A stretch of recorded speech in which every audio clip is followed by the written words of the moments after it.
Hello friends, एक बार फिर से आप सभी का स्वागत करते हैं आपके अपने YouTube channel Vishwaguru education and sports में।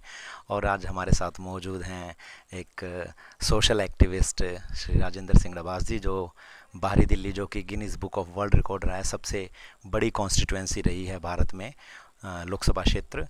तो उसके पूर्व लोकसभा उम्मीदवार भी रहे हैं। तो हम सबसे पहले उनका स्वागत करते हैं। सर, स्वागत है आपका। थैंक यू, धन्यवाद। तो इनसे हम चर्चा करेंगे आज की जो भी भारत की राजनीति के परिदृश्य में जो भी चल रहा है। एक कि पहली जो कोविड की वेव थी उसमें कैजुअलिटी कम थी, लेकिन दूसरी में बहुत ज़्यादा कैजुअलिटी हुई। तो आप इसके लिए, क्योंकि बहुत सारा जो कार्यक्रम जो तय करना था, जो भी एक रोड मैप बनाना था, वो राज्य सरकारों को, केंद्र सरकारों को, दोनों को मिलकर बनाना था। क्या आप क्या समझते हैं कि जनता ने लापरवाही की या नेताओं द्वारा लापरवाही बरती गई कि इस बार कैजुअलिटी जो है वो बहुत बड़ी संख्या में हुई? देखिए, इसमें दोनों तीनों जो पक्ष हैं वो अपने आप में, अगर मैं उनको कसूरवार कहूँ तो भी कोई ज़्यादा अतिशयोक्ति नहीं होगी। सर, अगला सवाल है कि जब जनता इतने दुख में है, इतनी मौतें हुई हैं और बहुत ज़्यादा ये बड़ा क्राइसिस कहा जाएगा, जीवन की बहुत ज़्यादा हानि हुई पूरे भारत भर में, हर राज्य ने इसको झेला। तो ऐसे में एक और विवाद उभर के सामने आया है कि एलोपैथी वर्सेस आयुर्वेद। क्या आपको लगता है कि ये सच में वो मामला है कि एलोपैथी के माध्यम से, जैसा कि बाबा रामदेव कह रहे हैं और कुछ चैनल्स कह रहे हैं, कि ये हिंदू जो चिकित्सा पद्धति है आयुर्वेद, उस पर हमला हो रहा है? भाई, कुल मिला करके जहाँ तक सवाल है कोविड का, वो जितना ज़्यादा नुकसान हुआ है या जितना भयंकर बीमारी आई और उसको हमने जितना भयंकर माना वो ज़्यादा भयंकरशिप उसकी जो है वो इस बात पे कैलकुलेट होती है या इस बात पर दिखाई दे रही है कि देश में राजनीतिक माहौल जो है वो स्थिर नहीं है।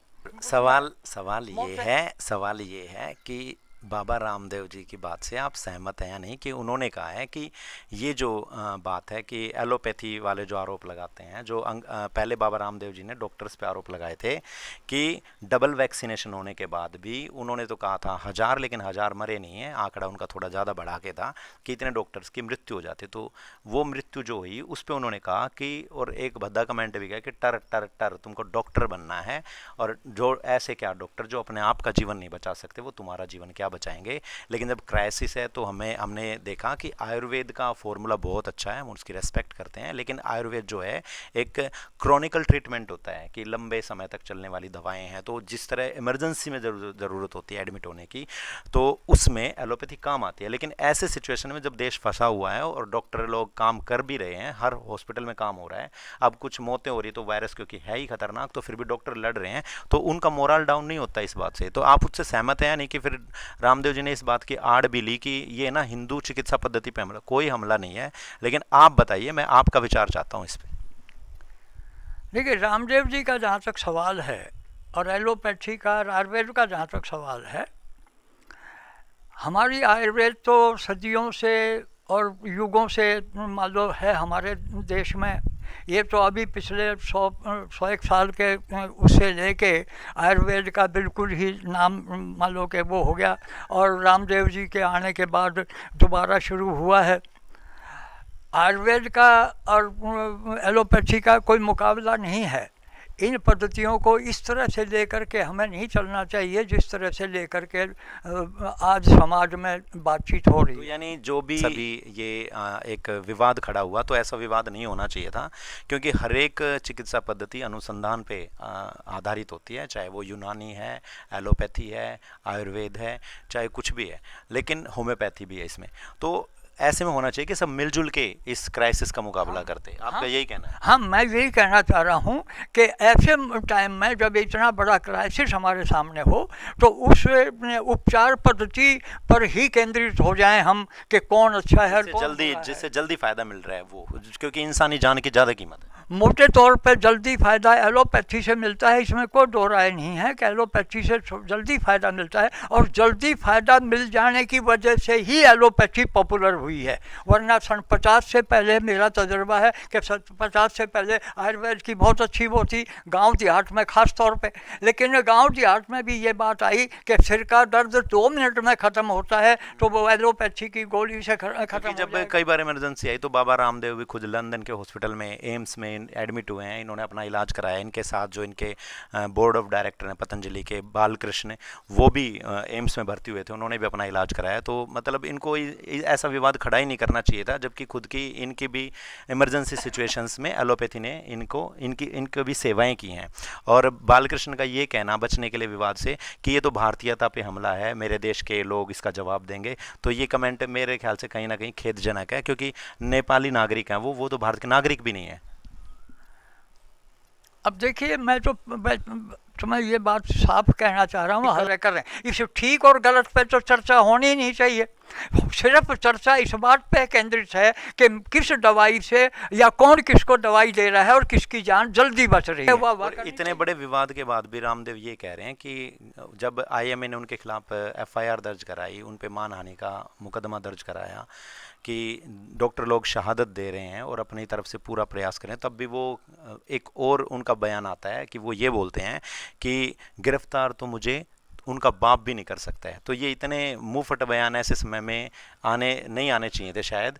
तो आप इस पे क्या कहेंगे कि रामदेव जी को थोड़ा सा संयम रखना चाहिए? मैं ये पहले ही कहना चाह रहा हूँ, मैंने तो कहा है कि सिर्फ कोविड का ही वातावरण नहीं, कोविड का ही वो नहीं है सवाल। पूरे हिंदुस्तान में पिछले 5-7 साल से यानी इस मुंहफटबाजी ने देश का सब तरह का वातावरण जो है, राजनीतिक भी, सामाजिक भी, धार्मिक भी और ये बीमारी वाला भी, सारे वातावरण खराब करके रख दिए हैं इस मुंहफट वाले मामले में। डॉक्टर्स के एसोसिएशन ने प्रधानमंत्री मोदी जी से भी इनकी शिकायत दर्ज कराई है कि ये जिस तरह से एक तरफ तो प्रधानमंत्री मोदी जी हेलीकॉप्टर से पुष्प वर्षा कराते हैं, डॉक्टर्स के लिए ताली थाली का प्रोग्राम भी रखवाया कि उनका हौसला बढ़ा रहे, क्योंकि वो हमारे फ्रंट लाइन वॉरियर्स हैं, और ऐसे में फिर कोई स्टेप ना लेना, इस पे आप अपने विचार ज़रूर बताइए।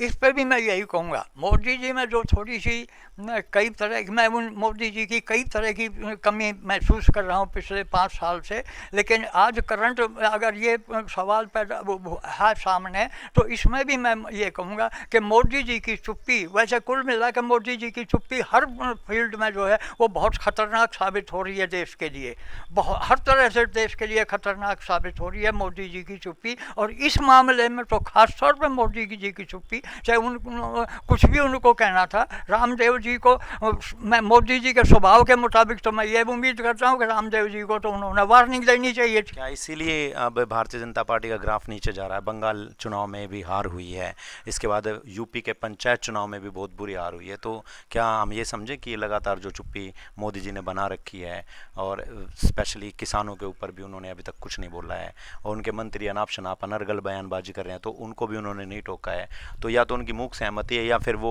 पता नहीं किस कारण से चुप है। डॉक्टर्स का जो मोराल तोड़ा स्वामी रामदेव जी ने ऐसा कमेंट करके, और जब उनके ऊपर बात आई तो उस बात को आयुर्वेद से जोड़ देते हैं।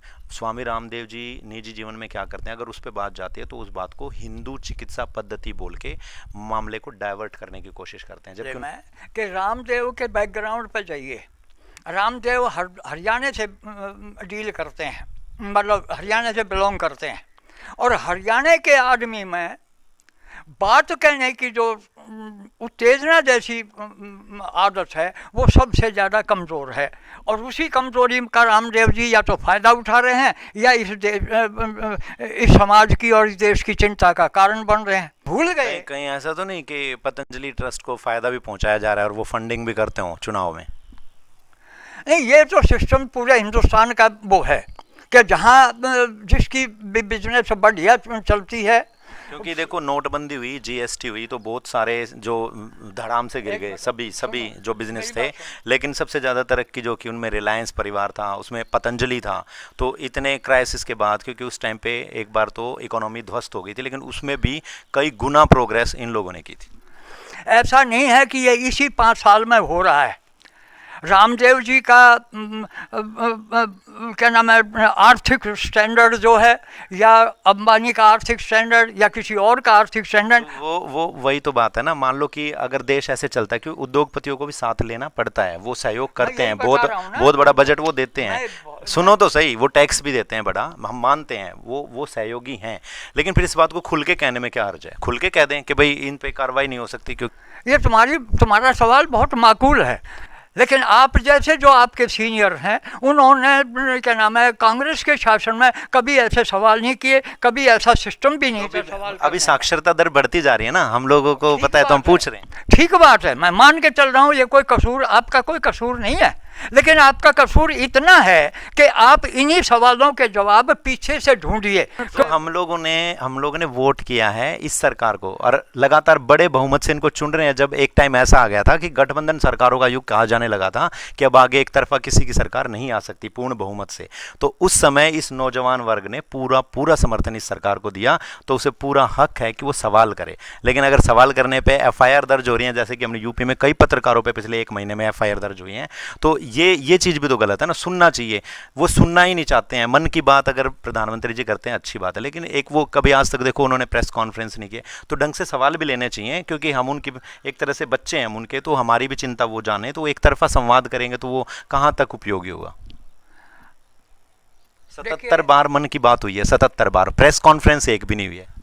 आप के जितने सवाल हैं वो आपके उम्र के हिसाब से, आपकी उसके हिसाब से बिल्कुल माकूल हैं, लेकिन इन सवालों का जवाब जो है ना मेरे अपने लिहाज से, क्योंकि आपके सवाल इतिहास को ख़त्म नहीं कर सकते, या उस सन 14 से पहले के इतिहास को अलग नहीं कर सकते। आपके सवाल सन 14 के बाद के हैं, और इतिहास जो है वो बहुत पुराना है। कुछ हमारी आदतें, कुछ हमारा स्वभाव, कुछ हमारा चलन, कुछ हमारी एक्टिविटीज़ जो हैं वो पिछले हमारे कारनामों से या पिछले के लोगों के देखा देखी डिपेंड कर रहे हैं। क्यों कि इस देश में पूंजीपतियों का फेवर करना जहाँ एक बहुत ज़्यादा सही मामला है, वहीं बहुत ज़्यादा नाजायज़ भी रहा है। और ये जिस दिन से देश आज़ाद हुआ है उसी दिन से ये रवैया चला आ रहा है। राजनीति में जितना पार्टी को, कांग्रेस को सहयोग दिया है पूंजीपतियों ने, उतना ही उनका नाजायज़ फ़ायदा उठाया है, और उन्हीं का रिजल्ट आज हम भुगत रहे हैं, उन्हीं का रिजल्ट ये सरकार को। आपने जैसे कहा कि भाई ये ट्रेंड एक सेट कर दिया था पिछली सरकारों ने, और आज़ादी के बाद से जो नेहरू सरकार थी वहाँ से यहाँ तक एक ट्रेंड सेट हुआ कि उद्योगपतियों को मतलब साथ में अपने बगल में रख के चलना है, उनको फेवर भी देना है, उनसे लेना भी है, अपने लिए भी इंतजाम कराना है। तो वही वो ये सरकार भी कर रही है। ठीक है, ट्रेंड सेट था, इन लोगों ने सीखा, क्योंकि इन्होंने अपने बचपन में नेहरू जी को देखा होगा कि ऐसा कुछ सरकार करे तो हम भी कर सकते, तो आज वो करके भी दिखा रहे हैं। लेकिन बात यह है कि उद्योगपतियों को साथ लेके अगर देश की GDP 10.23 पे चली जाती है, देश में रोजगार है, और उसके बाद अगर फिर उनको इन्होंने भी साथ लिया तो इनके टाइम पे GDP -23 चली गई है, और 45 सालों की सबसे टॉप बेरोजगारी इस समय देश में चल रही है। तो फिर इतना क्राइसिस कैसे हो गया? मैं एक तो इसका कारण ये कहता हूँ कि जब पौधा आप बीज डाल देते हैं और पौधा वो बन जाता है, और जब वो पौधा होता है तब नहीं किसी को दिखाई देता, उसके बाद जब वो हल्का फुल्का दरख्त बनता है 5-7 साल का पौधा, सुनिए आप नहीं आप भी सुनो कि मतलब आपने बीज डाल दिया, वो बीज डाल दिया, और पहले से GDP 10.23 है, इतना बढ़िया परसेंटेज चल रहा है कि हमारी गिनती पहली 5 अर्थव्यवस्थाओं में हो रही थी देश की। तो अब ऐसा कौन सा बीज डाल के वो माइनस चला जाए? मतलब ये हो ना कि हाँ उसी से ऊपर उठाने की बात है कि चलो 2%, 4%, 5% नीचे हो जाए, लेकिन ये थोड़ी कि वो माइनस में चली जाएगी। तो बड़ा निर्मला सीतारमण से आप महंगाई पे बात करेंगे, उनसे संसद में सवाल पूछा गया कि प्याज 120 रुपये किलो हो गई है मैडम, किस तरह से राहत मिलेगी, कितने दिनों में मिलेगी? तो उनका जवाब ये आया कि प्याज क्योंकि हम खाते नहीं हैं तो मुझे इससे कोई फ़र्क नहीं पड़ता, लेकिन बाकी जनता तो खाती है। नहीं देखिए, मैं एक बात ये कहना, बहुत ज़्यादा मन टूट चुका है लोगों का, इसमें कोई दो राय नहीं है, क्योंकि जनता तो जनता है। ये वाकई मैं ठीक मान के चल रहा हूँ कि जनता को पिछले इतिहास से कोई मतलब नहीं है।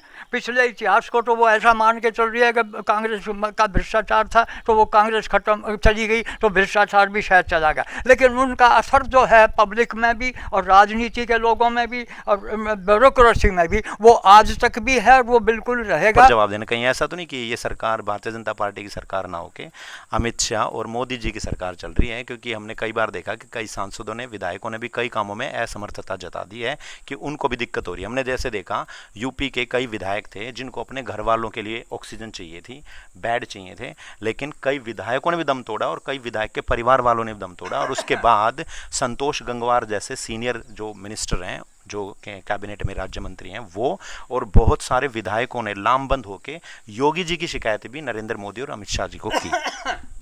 देखिए, आपके सवाल इतने माकूल। बीजेपी को कुल मिलाकर मैं 1965 से ये कह रहा हूँ कि कांग्रेस के पास जहाँ किसानों के लिए, वर्कर के लिए अपनी कोई नीति है, अपना कोई वो है, अपनी कोई वो है, तो वहाँ किसानों के लिए कांग्रेस के पास नीति थी, नीयत नहीं थी काम करने की। आज बीजेपी के पास, मैं 1965 से कह रहा हूँ कि बीजेपी के पास किसानों के लिए ना कोई नीति है ना नीयत है।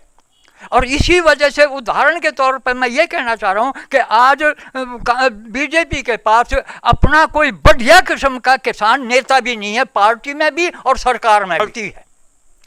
बीजेपी ये काम करने में शर्म महसूस करती है और ईमानदारी का सर्टिफिकेट देती है कि हम ईमानदार हैं, इसलिए तुम्हारे साथ कोई मदद नहीं करेंगे, हमारे लिए तो पूरा देश एक जैसा है। इसीलिए वहाँ जो है एमएलए फिर अगर पब्लिक का तो काम नहीं हो रहा है, आप कह रहे हैं कि वो अपने वर्कर्स का भी काम नहीं कर रहे हैं, तो फिर काम किसका हो रहा है? वही तो मैं कह रहा हूँ ना कि पार्टी फिर बीजेपी पार्टी की सरकार नहीं है, सरकार सिर्फ 2 लोगों की है। सवाल इस बात का नहीं है कि वो 2 लोगों की सरकार है, दिखाई दे रहा है हमें कि 2 लोगों की है, वो बीजेपी की सरकार। मैं तो बीजेपी में नुक्स बता रहा हूँ ना, जो ये बता रहा हूँ कि बीजेपी की नेचर है ये है कि वो पार्टी वर्कर की क्या नाम है के लिए किसी लेवल पे कोई काम या कोई मदद नहीं करती, और ये कह करके नहीं करती कि हम इतने ईमानदार हैं कि हम अपनों की भी वो नहीं करते, हमारे लिए जनता एक जैसी है। वो ये ईमानदारी का सर्टिफिकेट देते हैं। इसलिए इतनी ईमानदारी अगर रहे तो फिर तो देश को बहुत तरक्की करनी चाहिए, क्योंकि वो ऊपर ईमानदारी, इतनी ईमानदारी जब जिस पार्टी में हो जाएगी ना, और वो सत्तारूढ़ पार्टी हो, तो फिर तो जीडीपी भी ऊपर होगी, फिर रोजगार भी बहुतायत में होंगे लोगों के लिए, ना कि रोजगार खोएंगे लोग, और किसी भी चीज़ का इतनी जल्दी जल्दी प्राइवेटाइजेशन नहीं होगा। अब देखो, आप कह रहे हैं कि वो ऐसे ईमानदारी की वजह से वो ऐसे मदद नहीं करते, तो नॉर्थ एवेन्यू में जितने भी ये बंगले वगैरह अलॉट हो रहे हैं, ये सांसदों को बेसिकली ज़रूर होते हैं। तो संबित पात्रा की मैं बात करूँगा, स्पोक्स पर्सन है लेकिन वो सांसद नहीं है, तो वो एलिजिबल भी नहीं है, लेकिन उनको नॉर्थ एवेन्यू में एक बंगला अलॉट हो रहा है, वो वहाँ रह भी रहे हैं, तो सुविधाओं का लाभ तो, अगर ये मैंने एक उदाहरण दिया है, तो बहुत सारे लोग ले रहे हैं।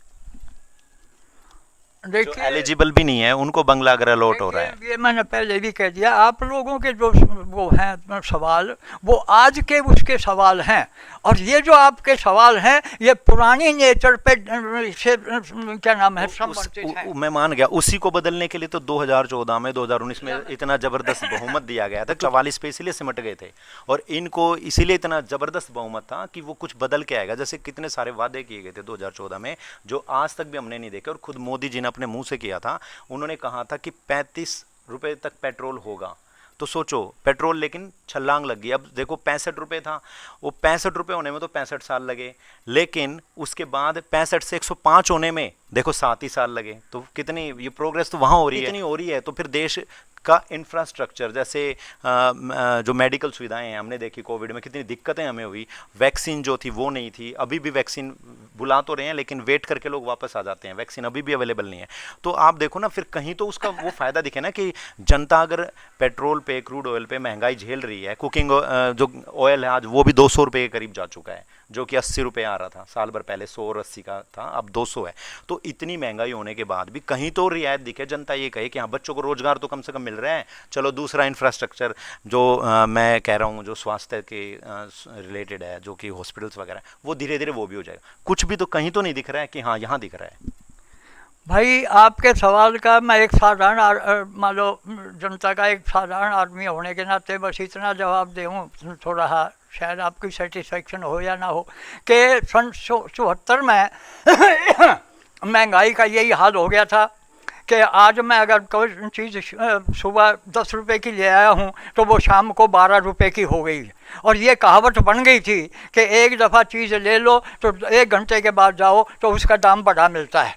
वही लगभग हालत ऐसी आज हो रही है। और ये सारी, इसमें कोई शक नहीं कि ये सारी किस वजह से हो रही है। मैं बहुत ज़्यादा बोल जाऊंगा तो फिर वही बात होगी कि तो 74 में आपने देखा, तो हम ये भी देख सकते हैं 75 में इमरजेंसी भी लगाएगी, 77 में वो हटा ली भी गई, और 77 में जो चुनाव हुआ उसमें कांग्रेस ने मुंह की खाई, बहुत बुरी तरह वो हारे। तो क्या हम ये समझे कि मोदी जी का भी डिक्लाइन शुरू हो गया? देखिए, ऐसी बातों के नतीजे तो ऐसे ही निकलते हैं, इसमें तो कोई दो राय नहीं है। मैं बहुत ज़्यादा स्पष्ट तो मैंने कहा कि मैं नहीं कह सकता कि ना, क्योंकि मेरे पास कोई पोजीशन भी नहीं है, मैं बहुत आम आदमी हूँ, इस आवाज़ का शायद कहीं असर भी नहीं होगा। लेकिन बिल्कुल आप एक वरिष्ठ सामाजिक कार्यकर्ता हैं, आपकी काफ़ी रेस्पेक्ट है, तो लोग सुनते तो हैं आपकी, जो आपके क्षेत्रीय जो निगम पार्षद हैं ये सब आपको बुलाते हैं, बिठाते हैं, आपसे सलाह मशविरा भी लेते हैं, तो इतना तो असर होना चाहिए। ये तो ऊपर तक कई जगह की मेरी डॉक्टर हर्षवर्धन से आपकी अच्छी बातचीत है, कई जगह कई लेवल पर मेरी अच्छी भागीदारी है, इसमें कोई शक नहीं।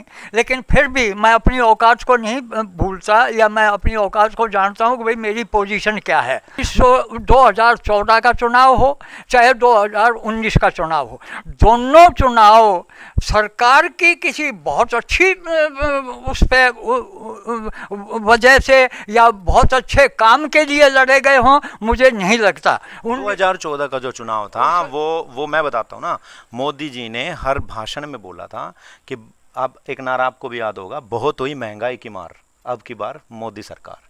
तो ये महिलाओं के सम्मान के लिए, हर चीज के लिए उन्होंने हर वो ड्रीम दिया था जो जिसको कोई भी फॉलो करता है। इवन कि मैं खुद अपनी बता रहा हूँ, मैं भी झंडा लेके यहाँ गलियों में घूमा था, लोगों ने पूछा भी था कि भाई आप कब से ज्वाइन करेंगे, मैंने ज्वाइन नहीं किया, लेकिन जिस तरह की सरकार के प्रति क्योंकि माहौल बना है, ये वर्तमान सरकार है, तो और अब जिस तरह मोदी जी आए हैं और जो सपने वो दिखा रहे हैं, जो वो उनकी प्लानिंग है वो हर रैली में बोल रहे हैं, तो उससे मैं पूरा इम्प्रेस हूँ। और मैंने भी बढ़ चढ़ के मतदान किया और लोगों से बोल के भी वोटिंग कराई थी कि भाई एक मौका इनको दे के देख लेते हैं। लेकिन आज मैं ये कह सकता हूँ कि कहीं ना कहीं हम मायूस हैं, क्योंकि वो बात है नहीं। अब आजकल के बच्चों को क्या कहेंगे कि पढ़ लो, आगे जो धीरे धीरे प्राइवेटाइजेशन हर चीज़ में होता जा रहा है, जो आज किसी भी जॉब में आप काम कर रहे हो वहाँ 1 लाख रुपए सैलरी, तो धीरे धीरे वो 22 से 25 हज़ार ही रह जाएगी जब प्राइवेट लोग हाथों में ले लेंगे उस चीज़ को। तो बच्चों को किस बेसिस पे हम कहें? देखिए, मैं प्राइवेटाइजेशन के तो मैं बिल्कुल खिलाफ हूँ, इसमें तो कोई शक नहीं है। पूरा हिंदुस्तान भी खिलाफ है, मैं भी खिलाफ हूँ, या